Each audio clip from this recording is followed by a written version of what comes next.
നമസ്കാരം, ഞാൻ Jose Thettayil. അങ്കമാലിയിലെ film society പ്രസ്ഥാനം തുടങ്ങുന്ന കാലത്തുള്ള അതിൻ്റെ പ്രധാന സംഘാടകൻ. തിരുവനന്തപുരത്ത് ചിത്രലേഖ ഫിലിം സൊസൈറ്റി അന്നത് കൊണ്ടു നടന്നിരുന്നത് അടൂർ ഗോപാലകൃഷ്ണനും കൊളത്തൂർ ഭാസ്കർ നേരുമാണ്. സ്വയംവര സിനിമ നിർമ്മിച്ചതിന് ശേഷം, സംവിധാനം ചെയ്തതിന് ശേഷം കൊടിയേറ്റം വരുന്നതിൻ്റെ ആ ഒരു കാലഘട്ടമാണ്. ആ സമയത്താണ് ചലച്ചിത്ര പരിപാടികളുമായി കേരളത്തിലൊട്ടാകെ അന്ന് ചിത്രലേഖ ഫിലിം സൊസൈറ്റി ഇറങ്ങി. അന്ന് സംസ്ഥാനത്ത് 3 സ്ഥലത്ത് ഫിലിം ഫെസ്റ്റിവൽ സംഘടിപ്പിച്ചു. അതിനകത്തൊരാകർഷണം തോന്നി. ഞങ്ങൾ അന്ന് ദിവസവും ഞങ്ങളുണ്ടാവും. ഈ 7 ദിവസവും ഞങ്ങളുണ്ടായിട്ടുണ്ട്. അന്നൊക്കെ ഇതിനെക്കുറിച്ച് പറയുമ്പോൾ അന്ന് ഗോപാലകൃഷ്ണനും കൊളത്തൂർ ഭാസ്കർ നേരൊക്കെ പറയുമ്പോൾ ഇതിങ്ങനെ നിങ്ങൾക്ക് അവിടെ ചലച്ചിത്ര അക്കാദമി പോലുള്ള സംഘങ്ങളും അന്നൊന്നുമില്ല എന്ന് ആലോചിക്കണം. എന്നിട്ട് ചിത്രലേഖ ഫിലിം സൊസൈറ്റി നിങ്ങളെ ഗൈഡ് ചെയ്യാം, അതിനൊരു കാര്യം ചെയ്യുന്നവർ നിങ്ങളുടെ നാട്ടിലൊക്കെ തുടങ്ങിയാൽ. അപ്പോൾ ഞാനാണ് ആവശ്യപ്പെട്ടത്, ഞങ്ങളുടെ നാട്ടിലൊരു ഫിലിം സൊസൈറ്റി ഉണ്ടാക്കി കഴിഞ്ഞാൽ ഇതുപോലെ പടങ്ങളൊക്കെ പ്രദർശിപ്പിക്കാൻ കിട്ടുമോ എന്ന് ചോദിച്ചു. അതവർ ഏർപ്പാടാക്കാമെന്ന് പറഞ്ഞു. ചിത്രലേഖയിൽ ചെന്നു. അവിടെ ചെന്ന് കണ്ടപ്പോൾ ഇന്ന കാര്യങ്ങളൊക്കെ ചെയ്യണമെന്നൊക്കെ പറഞ്ഞു.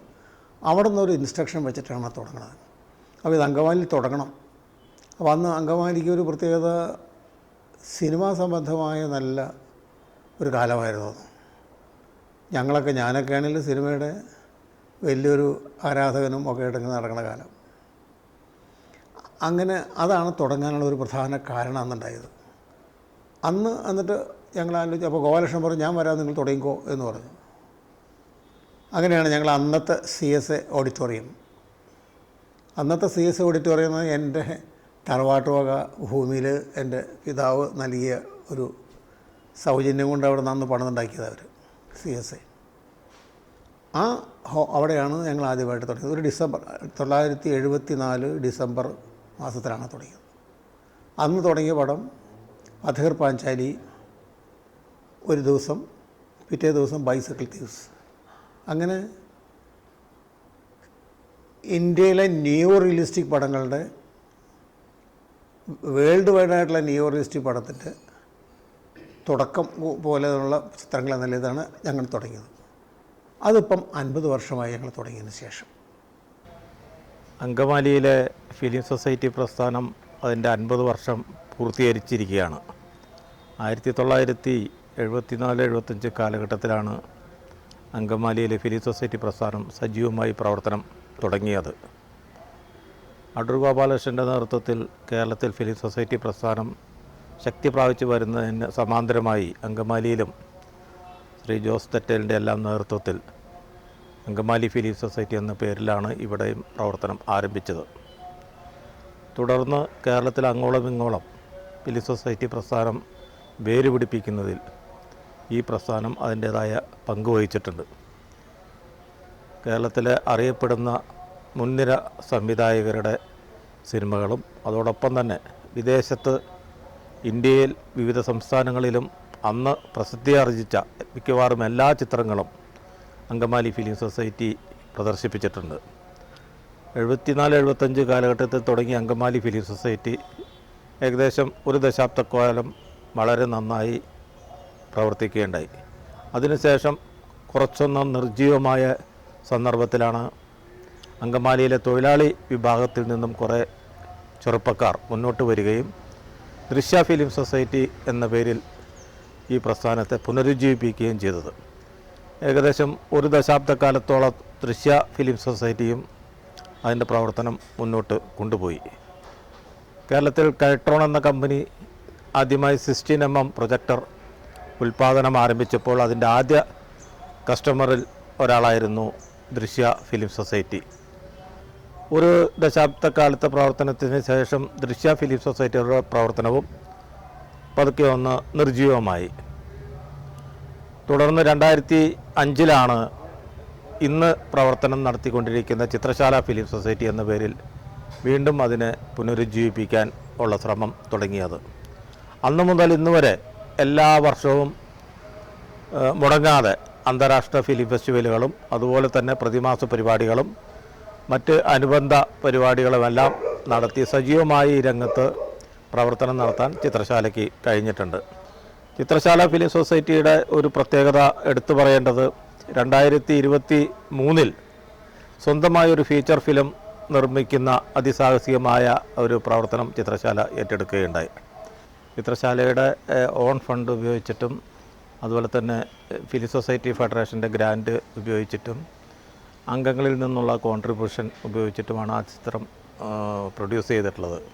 ചിത്രശാലയുടെ അംഗം കൂടിയായിട്ടുള്ള വിഘ്നേഷ് പി ശശിധരനാണ് ആ ചിത്രം സംവിധാനം ചെയ്തത്. ഷഹറാസാദ് എന്ന ആ ചിത്രം 2023 IFFKയിലേക്ക് മലയാളം സിനിമാറ്റയുടെ വിഭാഗത്തിലേക്ക് തിരഞ്ഞെടുക്കപ്പെട്ടു. അങ്കമാലി ഫിലിം സൊസൈറ്റി 1974 സ്ഥാപിതമാകുന്ന കാലത്ത് തന്നെ അങ്കമാലി പരിസരങ്ങളിലുള്ള ചെറുപ്പക്കാരെ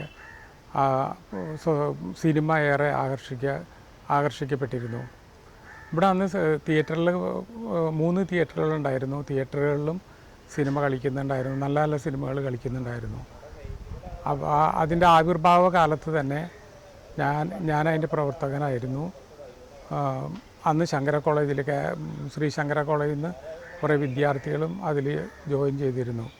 പിന്നീട് ട്രിവാൻഡ്രം ഫെസ്റ്റിവലിൽ സിനിമ കാണാനുള്ള പ്രചോദനം ഉണ്ടായത് അങ്കമാലി ഫിലിം സൊസൈറ്റിയാണ്. അങ്കമാലി ഫിലിം സൊസൈറ്റിയുടെ പ്രവർത്തനം ഇടയ്ക്ക് മന്ദഗതിയിലായെങ്കിലും 1999 ഞങ്ങൾ വീണ്ടും റിവൈവ് ചെയ്ത് അത് വീണ്ടും ഒരു ഫുൾ ഫങ്ഷനിങ് ആയിട്ടുള്ള ഫിലിം സൊസൈറ്റിയായിട്ട് രൂപപ്പെടുത്തിയെടുത്തു.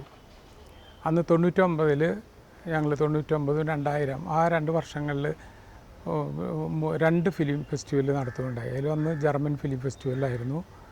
അങ്ങനെ പല പ്രമുഖരെയും പങ്കെടുപ്പിച്ചിട്ടുള്ള ഫിലിം ഫെസ്റ്റിവലായിരുന്നു അത്. അപ്പോൾ ഇതിൻ്റെ ആദ്യകാല പ്രവർത്തകനായ ജോസ് തെറ്റയിൽ കാണിച്ചു തന്ന മാർഗദീപമാണ് ഞങ്ങൾക്ക് ഫിലിം സൊസൈറ്റി. അദ്ദേഹം ഇപ്പോഴും ഞങ്ങളുടെ പാറ്റേണാണ്. ഞങ്ങൾക്ക് വേണ്ടി എല്ലാ കാര്യങ്ങളും ചെയ്തു തന്നത് അദ്ദേഹമാണ്. അപ്പോൾ 50 വർഷം തികയുന്ന ഫിലിം സൊസൈറ്റിയുടെ പ്രവർത്തനങ്ങളുടെ ഭാഗമായിട്ടാണ് ഞങ്ങളിപ്പോൾ ഈ തവണത്തെ ഫിലിം ഫെസ്റ്റിവൽ സംഘടിപ്പിക്കുന്നത്. 2014 ചിത്രശാല ഫിലിം സൊസൈറ്റീനെ പറ്റി ഞാൻ കേൾക്കുന്നത്.